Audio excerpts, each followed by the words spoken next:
ఇది భోగి ముందు రోజు నైట్ అన్నమాట. ఆల్మోస్ట్ 10:30 అలా అవుతుంది. ముందు రోజు నైటే భోగి కోసం మేము ముగ్గు వేసాము.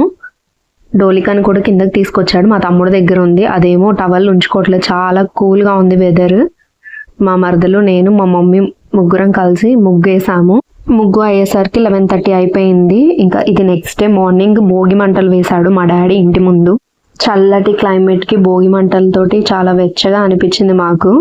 మీలో ఎంతమంది సంక్రాంతికి మీ సొంత ఊర్లకు వెళ్ళారో నాకు కమెంట్ చేయండి. ఇంకా తర్వాత టిఫిన్ చేసేసి రెడీ అయిపోయాము. ఇక్కడ డోలిక వాళ్ళ తాతతో ఫోటో దిగింది. అది బాగుంది అని నేను షేర్ చేస్తున్నాను. హనీష్, డోలిక కూడా భలే రెడీ అయిపోయారు క్యూట్ అవుట్ఫిట్స్లో. ఆఫ్టర్నూన్ లంచ్ అయ్యాక కాసేపు రెస్ట్ తీసుకొని మేము సమతామూర్తి దగ్గరికి వెళ్ళాము.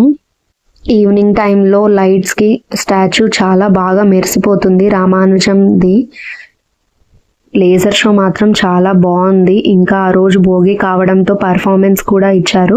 చిన్నపిల్లలు భరతనాట్యం చేశారు.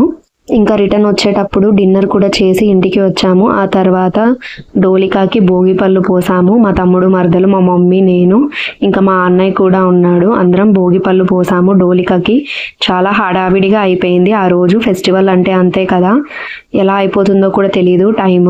అప్కమింగ్ షార్ట్స్లో సంక్రాంతి, కనుమ కూడా ఎలా జరుపుకున్నామో నేను అప్లోడ్ చేస్తాను. ప్లీజ్ సబ్స్క్రైబ్ చేసుకోండి మా ఛానల్కి, ఇంకా ఫాలో అవ్వండి.